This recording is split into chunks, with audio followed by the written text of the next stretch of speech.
Buenos dias and welcome back to another video, my friends. I hope you're staying healthy and I hope you're staying safe wherever you are in the world. Today on the channel, I want to provide you with some tips on how to set up an external intervalometer, also known as a shutter release or an interval timer. So why would you need one of these? That is a great question. So if you're trying to shoot multiple long exposures over a period of time, or you're trying to shoot stars, or you're trying to just get unique images and having your camera automatically fire off shots that keeps your shutter open for a period of time, then an intervalometer is the way to go. So just know that all external intervalometers and the cameras that they're being used on, they do not always provide you the same results.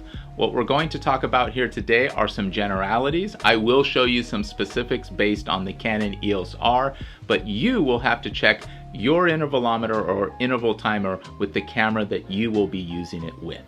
Also, you're gonna wanna know this, that not every intervalometer has a dedicated on-off switch or an auto shut-off capability. This product right here by Neewer, I have to remove the batteries after every use. Not the worst thing in the world, but you should know that. This one runs about $25 US, and this one right here is a Pixel Pro wireless remote intervalometer. It actually has a dedicated on-off button right here, and then there are other ones that have actual switches on them, like on the side, for you to turn it on and off. It all depends on what you want out of your intervalometer, but I thought I should mention that. So let's talk about how to make your first intervalometer experience a success. My first tip to you is not to go out with an intervalometer for the first time on a precious shoot where you're looking to get killer images and it turns into a frustrating and disappointing event because you haven't practiced. Photography is already hard enough, and adding an element that you aren't used to or you haven't done before or you're just not sure how to use, it would be so much more beneficial to you to practice a few times before you go out, especially if you're doing something at night like shooting stars. It adds another layer of difficulty because it's hard to see and it can just be very frustrating. Practice, practice, practice. My next tip for you is to go into your camera settings and disable or turn off image preview between shots. What that'll allow your camera to do is just breathe for a second and not have to process or buffer those images between shots by showing you a display image or trying to show you a display image. It's just one less thing you have to worry about and that your camera has to worry about when you're taking 50, 100 or more shots in one succession.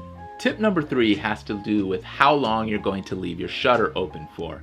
If you're going to leave it open for 30 seconds or less, you can roll the shutter speed up to 30 seconds or less in this case. If you want to open your shutter for longer than 30 seconds, you're going to have to use bulb mode. So I would try both depending on what your objective is for your image. All right, let's go ahead and try this, and let's go ahead and set our camera to bulb mode. So what you're going to want to do on your camera is either turn the dial to the B or bulb or enable it with your digital interface. Here, bulb is set. I've selected it. Now I'm going to select my ISO. So if I'm shooting stars, I'm going to shoot between 800 and 1600.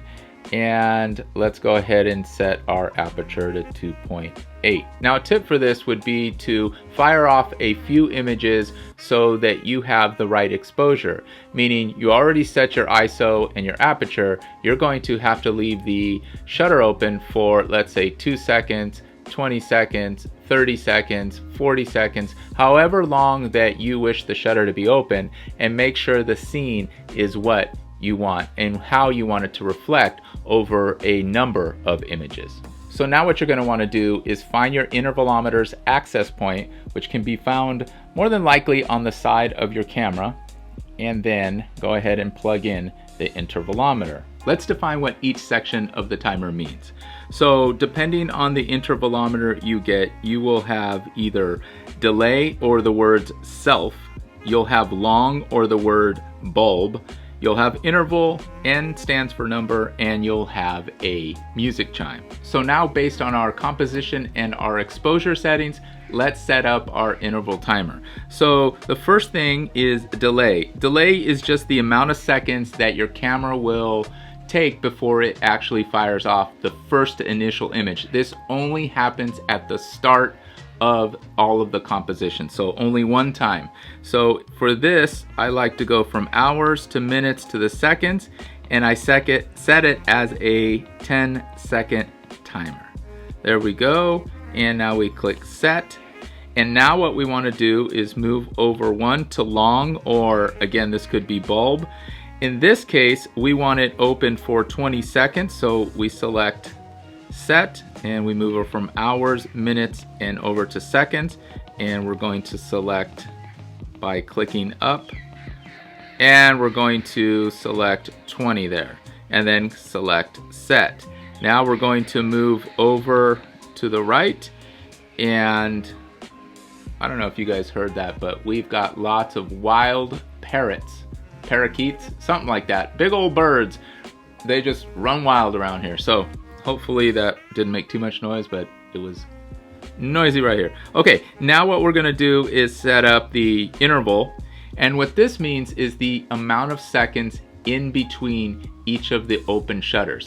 So this is where it can get a little confusing. If you're using the bulb mode, you can set it as short as 1 second and it should be fine. But you might want to set it to 2 seconds or maybe even 3 seconds. But 1 second does work for shorter intervals, but I will say that it can fail over the course of time. So being safe would be waiting maybe 3 seconds between intervals. And the other thing is that I've noticed that when you're using the bulb mode feature, meaning having bulb mode on the camera and then selecting how long your exposure will be within the actual interval timer or the intervalometer, it's going to give you just short of the open shutter that you want. For example, if we were shooting 20 seconds like I am setting, it's going to give me like 19.9 for the first image, and then it's going to move down to like 19.5 and then 19.4, and then it might stick at 19.4 and oscillate between 19.5 and 19.4 seconds, but it'll never reach the actual 20 seconds. I'm not exactly sure what's going on there, but that seems to be very consistent with these interval timers. If you know a little bit more and actually have the answer to that, leave me a comment down below. I've been researching it a little bit and haven't been able to find that exact answer. It's just that it does have a little bit of buffering time and time to read that data within your camera, so it gives you a little bit less time there. But again, that's only when you're using bulb mode in the camera, and I'm pointing at a camera in the camera, and then you're actually selecting the the long or the bulb setting on the interval timer. I know that can get confusing, but again, this is one mode, and we'll talk about the other here in a second.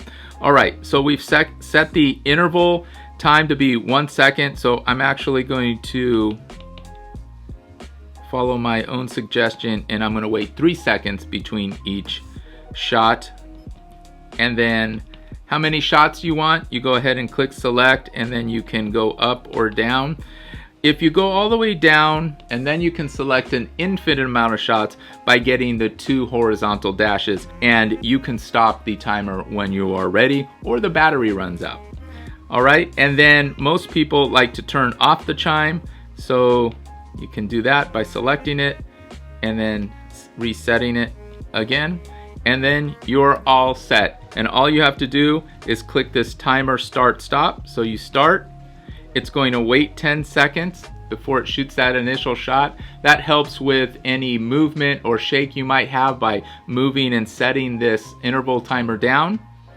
And then it begins the first shot. As you can see in this case, we set it for 20 seconds. It's going to count down. The shutter's already open, and once it's all said and done, it's going to close the shutter and wait 3 seconds. So then what happens is your interval takes over and it waits the 3 seconds or however long you wanted between shots, and then it starts the cycle all over and opening your shutter and then closing your shutter for infinite amount of shots or the number that you selected. Now let me show you how to set up your intervalometer if you're coming out of bulb mode and you're gonna set your shutter speed to, let's say, 10 seconds. Let's go into the intervalometer. Okay, so for the delay, I still want it to wait 10 seconds for the first shot to go off, so I'm gonna leave that there. Scroll over to bulb. I no longer want it open for 20 seconds here. I actually want it at 0 because the camera is gonna take over here. Since it's less than 30 seconds and I don't have the camera on bulb mode anymore, I just have it on an open shutter, just my shutter speed is 10 seconds. I let it do the work and not the intervalometer. So I go ahead and set that to 0.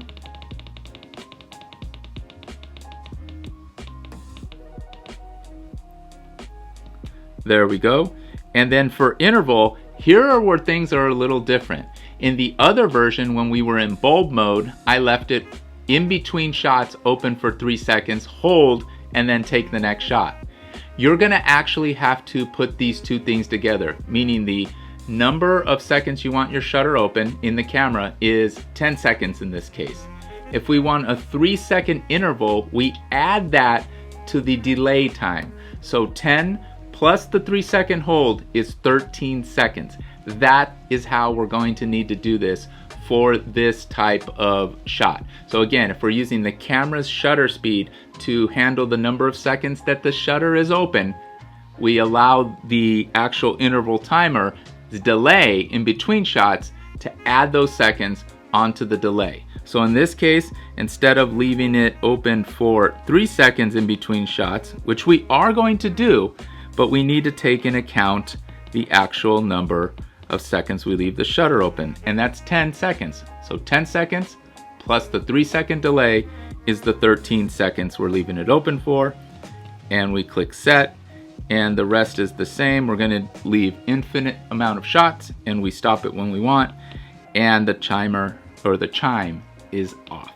okay? And then when we go ahead and click start, you have that 10-second delay at the very start of the first shot. That goes away, that doesn't happen again. It will run for those 10 seconds that we're leaving the shutter open, and then it'll use those 3 seconds that we set as part of the delay. So it's a combo there, and that's where this intervalometer stuff can get confusing and you don't get the shots that you want. All right, if you're still hanging with me, I have a surprise for you. I have a giveaway. I have a JJC brand intervalometer that I purchased to give to one of you all. I'm at almost 1,800 subs, so I appreciate a subscription, but that is not necessary. I just want to give away this intervalometer and spread the joy of long exposure photography and stars and so on and so forth. So just comment down below interval timer and state the brand of camera that you have, and as soon as we, let's say, announce this in maybe a week or so,